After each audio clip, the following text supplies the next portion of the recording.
Korean pop group BTS এর সবচেয়ে ছোট সদস্য জংকুক। তার সম্পর্কে যে 9টি তথ্য বিটিএস আর্মিদের অবশ্যই জানা উচিত।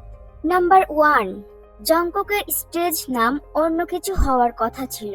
এই কে-পপ সুপারস্টারের জন্ম বুসানে, তাই সেখানকার স্থানীয় প্রতীক সিগাল পাখির নামানুসারে তার স্টেজ নাম সিগালই রাখতে চেয়েছিলেন জংকুক। পরে নিজের নাম জিয়ংকুকের বানান বদলে জংকুক করে ফেলেন তিনি। পরবর্তীতে সেটাই তার নাম হয়ে যায়। নাম্বার 2, বিভিন্ন বাদ্যযন্ত্র বাজাতে পারেন জংকুক। জংকুক বিভিন্ন বাদ্যযন্ত্র বাজাতে ভালোবাসেন। গিটার ও ড্রামসে তিনি দারুণ পারদর্শী। বিভিন্ন বিটিএস শোতে তাকে গিটার হাতে বা ড্রাম সেটের পেছনে দেখা যায়। লাইভ স্ট্রিমেও গিটার বাজান ভক্তদের জন্য। নাম্বার 3, জংকুক চমৎকার বিটবক্সিং করেন। ছোটবেলা থেকেই জংকুক বিটবক্সিং এর ভক্ত। কণ্ঠের সঙ্গে বিটবক্সিং এর উপাদান সমন্বয় করে মাঝে মধ্যে তিনি ব্যতিক্রমী সুর তৈরি করেন। আবার গান গাইতে গাইতেই বিটবক্সিং শুরু করে দেন এই বিটিএস তারকা। নাম্বার 4, তাইকোয়ান্দোতে ব্ল্যাক বেল্ট আছে জংকুকের। বিটিএস তারকা জংকুক মার্শাল আর্টেও কম যান না। তাইকোয়ান্দোতে রীতিমতো ব্ল্যাক বেল্ট আছে তার। কোরিয়ান মার্শাল আর্টে তিনি 12 বছর বয়স থেকে প্রশিক্ষণ নেওয়া শুরু করেন।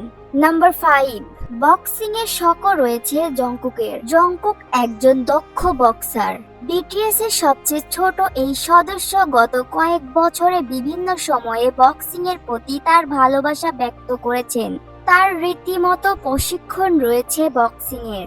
নাম্বার 6, ফিফা বিশ্বকাপ ফুটবলের আয়োজনে তিনি প্রথম কোরিয়ান শিল্পী। ফিফা বিশ্বকাপ ফুটবলের 2022 সালের আসরে জংকুক গান গেয়ে বিশ্ববাসীর মন জয় করে নিয়েছেন। তিনি প্রথম কোরিয়ান শিল্পী যিনি বিশ্বকাপের অনুষ্ঠানে সঙ্গীত পরিবেশন করেছেন। বিশ্বকাপের গান ড্রিমার্স গেয়ে মাত করেছেন সবাইকে। নাম্বার 7, চিত্রশিল্পী জংকুক। জংকুকের শিল্পীও মন শুধু গানের মধ্য দিয়েই নিজেকে প্রকাশ করেননি, তিনি ছবিও আঁকেন দুর্দান্ত। নিজেদের গ্রুপের রিয়েলিটি শোতে তার এই অনন্য প্রতিভার কথা জানা যায়। গ্রাফিক ডিজাইনে বেশ দক্ষ জংকুক। তিনি সুগা ব্যান্ডের অ্যালবামের কভার ডিজাইনও করেছেন। নাম্বার 8, ভিডিও গেমের নেশা রয়েছে জংকুকের। জংকুক ভিডিও গেম এতই ভালোবাসেন যে তিনি একদম পেশাদার গেমার হতে চাইতেন। Multiplayer first person shooting game Overwatch তার সবচেয়ে প্রিয়। এছাড়াও তিনি ট্রিম ফ্রাইট এবং ট্রাকট্রিকসও খেলেন। নাম্বার 9, জংকুকের সব ভালোবাসা পোষা কুকুর বামের জন্য। অনেকেই জানতে ইচ্ছুক হন জংকুকের জীবনে ভালোবাসার কথা। এ ধরনের প্রশ্নে তিনি একজনেরই নাম নেন, সে হলো জংকুকের আদরের ডোরাম্যান কুকুর জিওনবাম। বিটিএস এর রিয়েলিটি শোতে একে দেখতে পেয়েছেন ভক্তরা।